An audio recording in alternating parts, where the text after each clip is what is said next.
नमस्कार साथियों, मैं प्रखर आपका इस यूट्यूब चैनल में बहुत-बहुत स्वागत करता हूं। आज के इस वीडियो में हम जूनियर असिस्टेंट यानी यूपी ट्रिपल एससी के द्वारा जूनियर असिस्टेंट की जो वैकेंसी है, जो आपकी पेट एग्ज़ाम के बाद जो आपका पेट एग्ज़ाम हुआ है 2025 का, उसके बाद फिर ये वैकेंसी जो है वो प्रस्तावित है।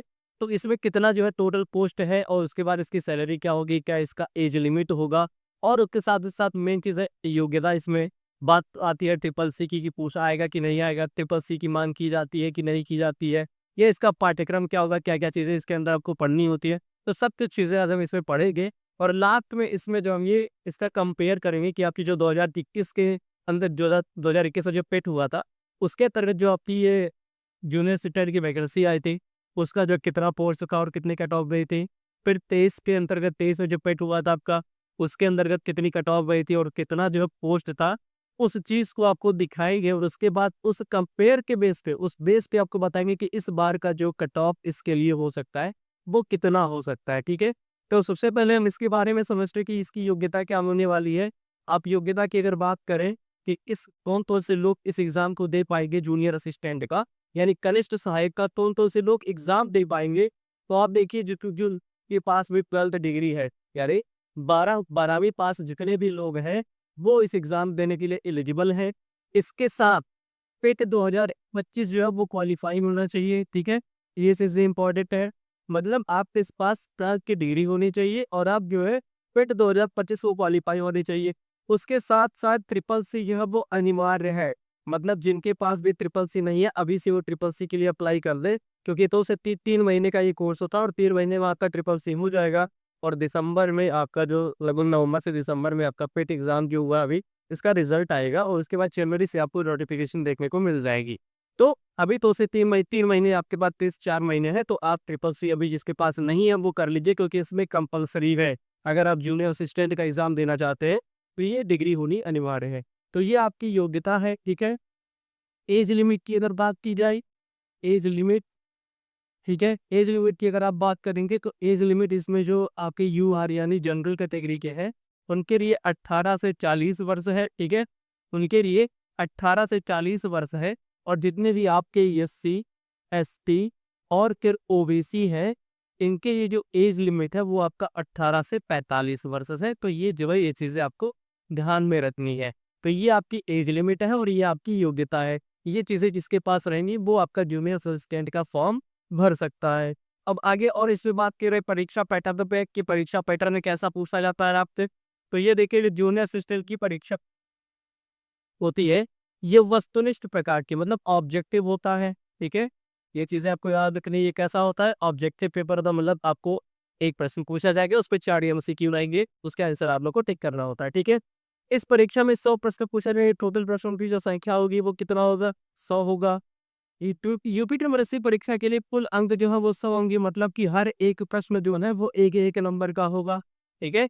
इस परीक्षा का एक प्रश्न जो है वो कितने नंबर का होगा? 1 नंबर का होगा। यूपी ट्रिपल एससी लिखित परीक्षा के लिए परीक्षा की अवधि जो है वो 120 मिनट यानी 2 घंटे है, ठीक है? 120 मिनट यानी कि 2 घंटे है, ये चीज़ें याद रखनी है। उसके बाद इस परीक्षा में नकारात्मक अंक यानी ये नेगेटिव मार्किंग है, वो 1/4 की है, यानी 1/4 की। 4 गलत पे 1 जो आपका सही है वो भी गलत हो जाएगा, ठीक है? उसके बाद लिखित परीक्षा पास करने के बाद आपका इसमें टाइपिंग भी होता है, तो ये चीज़ें आपको याद रखनी है। मतलब जब आप ये पेपर जो आपका लिखित परीक्षा है, जो रिटन पेपर है, जब वो आपका क्वालीफाई हो जाएगा, उसके बाद आपका फिर लास्ट में टाइपिंग टेस्ट होता है और फिर लिखित परीक्षा और टाइपिंग टेस्ट दोनों के आधार पे आपकी मेरिट बनती है और मेरिट बनने के बाद फिर आपका डॉक्यूमेंट वेरिफिकेशन होता है।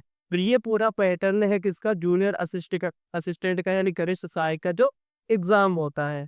और अगर इसमें हम आगे बात करें तो सिलेबस इसका क्या होने वाला है? सिलेबस की अगर बात की जाए, पाठ्यक्रम क्या-क्या चीज़ें हमको इसके लिए पढ़नी है, तो देखिए क्या-क्या चीज़ें इसमें पढ़नी है आपको। इसमें आपको पढ़ना है सबसे पहले हिंदी परिज्ञान और लेखन योग्यता, यानी हिंदी जो है वो आपका इसमें सबसे ज़्यादा वेटेज रखता है, वो कितना है? 30 प्रश्न है, ठीक है? हिंदी में जो प्रश्नों की संख्या है वो कितनी है? 30 है। सामान्य बुद्धि परीक्षण अगर आप देखेंगे, तो ये कितने नंबर यानी इसको रीज़निंग बोला जाता है, ठीक है? क्या बोला जाता है इसी को? रीज़निंग बोलते हैं आप। आप इसी को क्या बोलते हैं? रीज़निंग। एक सेकंड, इसी को रीज़निंग बोला जाता है, ठीक है? तो रीज़निंग जितने भी लोग हैं जितने भी लोग वीडियो देख रहे हैं, रीजनिंग भी है और उसके साथ साथ हिंदी है। रीजनिंग आपका 15 नंबर का है। उसके बाद फिर जो है प्रश्नों की संख्या आप देखेंगे तो हिंदी की 30 है। 30 हिंदी, 30 आपका जो है रीजनिंग, और 15 नंबर आपके कंप्यूटर से संबंधित, यानी कंप्यूटर से संबंधित आपके जितने प्रश्न आते हैं वो कितने हैं, 15 है। ठीक है। उसके बाद सामान्य जानकारी में यानी आपका जो जीके है, ठीक है, जो जीके है ये आपका 20 नंबर का आता है। 20 नंबर का जीके है। कंप्यूटर आपका 15 नंबर का है। और फिर यूपी स्पेशल, जो यूपी स्पेशल पूछा जाता है, ये कितने नंबर का पूछा जाता है, तो ये आपका 20 नंबर का पूछा जाता है। तो मतलब इसमें वेटेज अगर आप देखेंगे तो हिंदी का वेटेज सबसे ज़्यादा है। उसके बाद फिर आपका जीके है। ठीक है। जीके में सामान्य जानकारी में आपको इतिहास पढ़ना है, भूगोल पढ़ना है, नागरिक शास्त्र यानी आपकी जो राजनीति है वो पढ़नी है, करंट अफेयर पढ़ने हैं, स्ट्रैटेजी के पढ़ने हैं, ये सब कुछ आपका इसमें रहता है। ठीक है। इसमें सबसे अच्छी बात ये है कि आपको इसमें मैथ में नहीं पूछा जाता है। इसमें जो मैथ है वो चीज़ें आपकी नहीं आती है, तो ये आपके लिए प्लस पॉइंट रहने वाला, जिनको मैथ नहीं आता है। ठीक है। तो हिंदी 30 नंबर, मतलब 30 प्रश्न 30 नंबर के। ठीक है।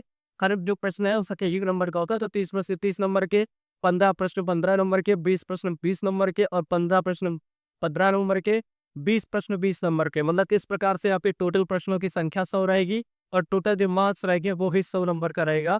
और 120 मिनट यानी 2 घंटे की अवधि आपको इस क्वेश्चन पेपर के लिए दिया जाएगा। तो ये पूरा आपका सिलेबस होने वाला है। ठीक है। रीजनिंग आपको पढ़नी है, कंप्यूटर भी पढ़ना है, और यूपीएससी सेशन भी पढ़ना है। और आगे अगर हम सिलेबस के अलावा अगर टाइपिंग की बात करें इसमें, तो टाइपिंग के लिए देखिए क्या है, जूनियर असिस्टेंट का टाइपिंग जो है उसमें आपको क्या चीजें होनी चाहिए, यानी कुर्ती देव 10, या तो ये फॉन्ट, या फिर मंडल इन स्क्रिप्ट, या तो ये फॉन्ट, या फिर रेमिंगटन डील, ये तीनों, ये जो तीनों फॉन्ट है, इनमें से किसी में भी आप एक टाइपिंग दे सकते हैं। तो अगर आप टाइपिंग नहीं कर रहे हैं तो टाइपिंग आप शुरू कर दीजिए, क्योंकि टाइपिंग इंपॉर्टेंट है। हिंदी में देखिए कुर्ती देव 10, मंडल इन स्क्रिप्ट, और फिर रेमिंगटन गई, इन तीनों से आपको किसी एक में टाइपिंग टेस्ट देना होता है। और फिर दूसरा टेस्ट होता है इंग्लिश लैंग्वेज का। ठीक है। देखिए हिंदी में जो आपकी टाइपिंग है वो 25 वर्ड्स पर मिनट है। हिंदी में आपको 25 वर्ड्स पर मिनट देने हैं, और उसके बाद इंग्लिश में आपको 30 वर्ड्स पर मिनट देने हैं। तो ये आपका टाइपिंग होने वाला है। ठीक है। तो ये चीज़ें याद रखिएगा। अब हम बात करते हैं आपकी जो कट ऑफ के बारे में। कट ऑफ की अगर बात की जाए तो अगर आप देखेंगे पेट 2021 के आधार पे जो आपकी जूनियर असिस्टेंट की वैकेंसी आई थी, उसकी जो टोकन पोस्ट की अगर बात करेंगे, तो टोकन पोस्ट इसमें कितना था, तो आपका 1262 पोस्ट था। ठीक है। टोटल पोस्ट की अगर आप बात करेंगे तो 1262 पोस्ट था, जिसमें आपकी जनरल की कैटेगरी जो कट ऑफ थी वो 71.87 गई थी। एसटी की कट ऑफ जो थी वो आपके 69.06 यानी 69.06 था। 54.53 आपका एसटी के लिए था।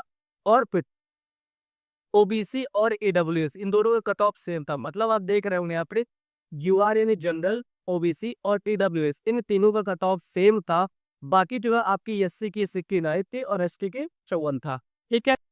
अगर इसी तरीके से आप पेट 2022 की बात करें, मतलब जो आपके 22 में आई थी, और उसके बाद 23 में इसका पेपर हुआ है। ठीक है। 22 में, हाँ, पेट 2023 क्या था तो जिसको आया था ये उसमें, लेकिन आपके 23 पे किया गया था।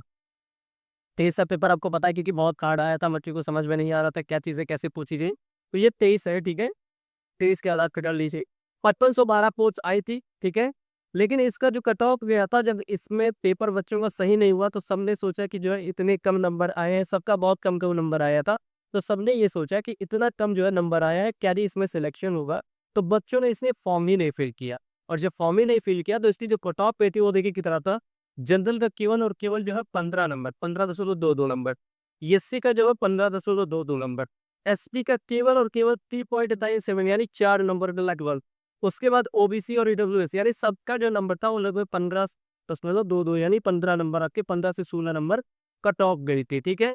तो इन आधार पे अगर हम देखें तो 2021 में आप देखिए 1262 केवल कोर्ट थे, तब कट ऑफ की 71 थे, और यहाँ पे आप देखोगे तो 25 लाख लगभग लोग थे, लगभग 25 लाख लोग थे यहाँ पे। ठीक है। अब अगर 25 की अगर हम बात करें तो यहाँ पे जो टोटल पोस्ट है वो आपकी 4500 पोस्ट है, वो 4500 प्लस है। तो यहाँ पे हम देखो 1200 है, 12 का जो है 4500, लगभग लगभग 3 गुना आप देख रहे हैं, यहाँ पे 3 गुना पोस्ट है। ठीक है। लगभग लगभग 3 गुना पोस्ट यहाँ पे है। और जो संख्या की बात की जाए तो आपकी संख्या यहाँ पे कम है, 19.5 लाख थी। ठीक है। जिस बार पेपर दिए हैं, यहाँ पे 25 लाख है, यहाँ पे आपकी जो 19.5 लाख है। तो अगर इस आधार पे हम बात करें, यहाँ में 71 कट ऑफ गई थी केवल इतने ही पोस्ट पे। और पेपर का पैटर्न और पेपर का लेवल 2021 से कंपैरिजन में अगर 25 का करें तो लगभग सेम ही था। तो इस आधार पे अगर हम जनरल की कट ऑफ की बात करें तो आपका इसमें जो है 65 से लेकर 67, इस आधार पे जो जनरल की जो कट ऑफ होने वाली है वो 65 से 67 के बीच में ही होने वाला है। और यही कट ऑफ आपका जो है ईडब्ल्यूएस के लिए भी रहेगा और आपके जो है ओबीसी के लिए भी यही कट ऑफ होने वाला है। आपका एससी के लिए अगर कट ऑफ की बात की जाए तो ये आपका लगभग जो है 63 से 65 देखने को मिल सकता है।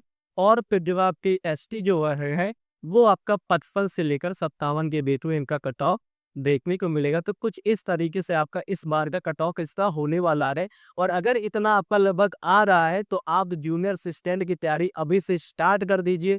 टाइपिंग अपनी कर लीजिए क्योंकि टाइपिंग के लिए फिर आपको बाद में ज़्यादा टाइम नहीं मिलेगा और फिर आपका पेपर रिटन जो हुआ है वो अगर अच्छा हुआ भी होगा तो आपका वो जो फाइनल सिलेक्शन में गड़बड़ हो जाएगा। तो जितने भी लोग हैं जिनका इतने में सिलेक्शन हो रहा है, इतने में नंबर आ रहा है, तो वो अभी से ही अपनी जूनियर असिस्टेंट की तैयारी कर दें।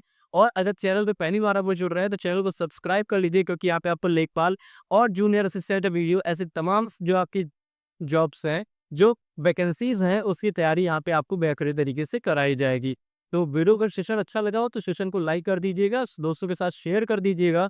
और जितने भी फ्रेंड्स हमारे, जितने भी साथी हमारे ये चैनल पे पहली बार जुड़ रहे हैं, वो चैनल को सब्सक्राइब ज़रूर कर लें ताकि ऐसी नोटिफ़िकेशन आगे और भी आपको मिलती रहें। मिलते हैं नेक्स्ट वीडियो में। जय हिंद, जय भारत।